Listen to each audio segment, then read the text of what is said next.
Cushing syndrome in the endocrinology module.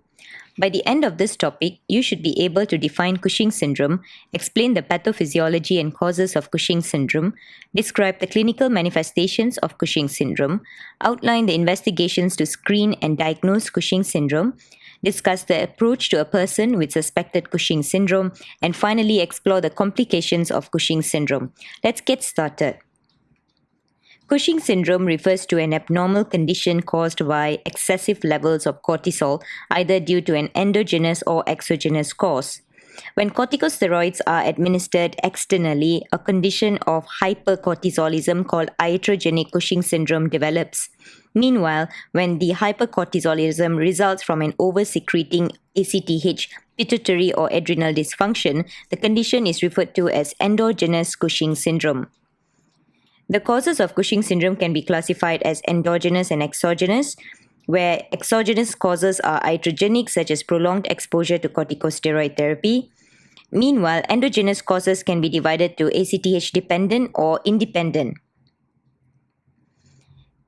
ACTH-dependent is either primary adrenal lesions such as adrenal adenoma, carcinoma, macronodular hyperplasia, or ectopic cortisol production by other tumors like ovarian tumors. And ACTH independent is either ACTH producing pituitary adenoma or ectopic ACTH secretion by tumors like small cell lung carcinoma, carcinoid tumor, or either neuroendocrine tumor. ACTH independent is either a primary adrenal lesion such as adrenal adenoma, carcinoma, macronodular hyperplasia, or an ectopic cortisol production by other tumors like ovarian tumors.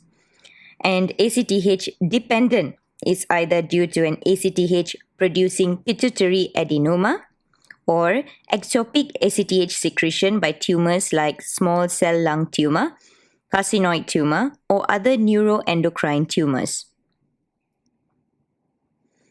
Next, highlighting the pathophysiology of Cushing syndrome beginning from the raise in plasma cortisol level either due to endogenous or exogenous causes.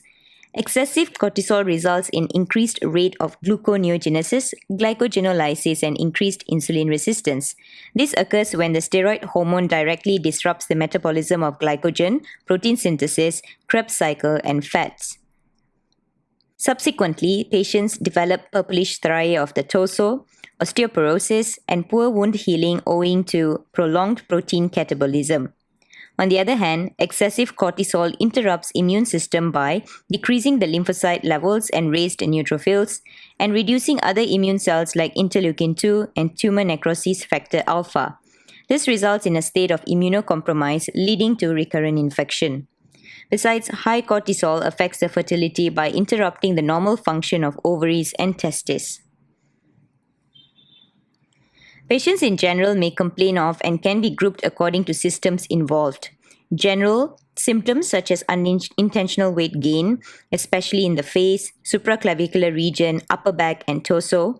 Prominent changes in their skin like purple stretch marks, easy bruising, new onset or worsening of hypertension and diabetes, difficulty with wound healing, and recurrent infections.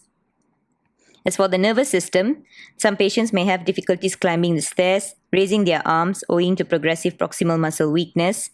Reproductive system, some women may notice menstrual irregularities, amenorrhea, infertility, and decreased libido, and in men they may complain decreased libido and impotence.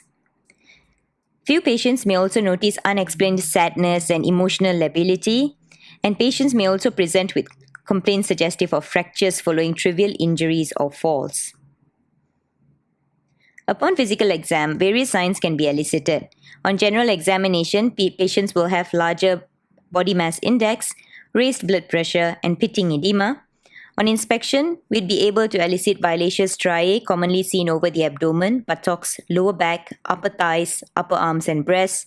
Ecchymosis, telangiectasia, and purpura may be present. Hirsutism and male pattern balding may be present in women. acne vulgaris consisting of papular or pustular lesions over the face, chest, back may be present owing to excessive cortisol with androgen. Another sign that you can also notice is acanthosis nigricans, which is due to insulin resistance and hyperinsulinemia. Besides, some patients may show signs of hypothyroidism, such as slow deep tendon reflex relaxation, cold peripheries, mixed edema, and proximal muscle weakness. Signs of fractures in cases suggestive of fractures can be elicited as well, such as swelling and reduced range of motion over the affected area. On the other hand, there are few clinical manifestations that can be seen exclusively in patients with Cushing's syndrome, such as moon-like face, suprascapular fat deposition, striae on the abdomen, glaucoma, easy bruising, and osteoporosis. Presence of these signs together with strong history further validates the diagnosis of Cushing syndrome, and prompt investigations must be carried out. Next would be some bedside tests, which includes random plasma glucose levels, raised levels owing to raised insulin resistance in Cushing syndrome, ECG in view of hypothyroidism. In cases of severe hypothyroidism, a triad of bradycardia, low QRS voltage, and widespread T-wave inversions can be seen. With good history and clinical exam, cortisol levels should be obtained together with low-dose dexamethasone suppression test to rule out exogenous Cushing syndrome. Cortisol levels can be measured through few methods like midnight serum or salivary cortisol, 24-hour urine-free cortisol. Meanwhile, low-dose dexamethasone suppression test is done by administering 1 mg of dexamethasone at 11 p.m. with subsequent measurement of cortisol level at 8 a.m. next day. Reduced cortisol next day confirms exogenous Cushing syndrome as the diagnosis. If those tests are inconclusive, measurement of ACTH is essential to rule out adrenal pathology. Undetectable or low serum ACTH with raised serum cortisol level is diagnostic of ACTH-independent Cushing syndrome or suggestive of adrenal pathology. Normal serum ACTH is an indication for high-dose suppression test to identify if the cause is either pituitary origin or ectopic hormone production. In addition, high-dose dexamethasone suppression test is performed where patient is required to ingest 8 mg dexamethasone orally at 11 p.m. with measurement of an 8 a.m. cortisol level the next day. Imaging studies for Cushing syndrome should be performed after the biochemical evaluation has been performed, such as abdominal CT scan, where there would be presence of adrenal mass suggestive of adrenal tumor, a contrast-enhanced MRI study of the pituitary, and this should be obtained in cases where pituitary-mediated ACTH disruption is suspected. A chest CT scan can be done if ectopic source of ACTH is suspected. A thin-cut CT of the chest is the ideal way of detecting primary tumors, such as bronchial carcinoid tumors.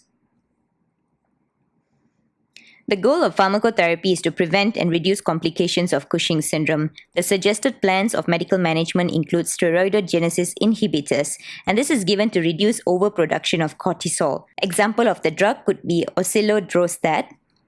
Next would be somatostatin analogs, and these bind and activate human somatostatin receptors, resulting in inhibition of ACTH secretion. Next would be adrenal steroid inhibitors. They inhibit synthesis of adrenal glucocorticoids.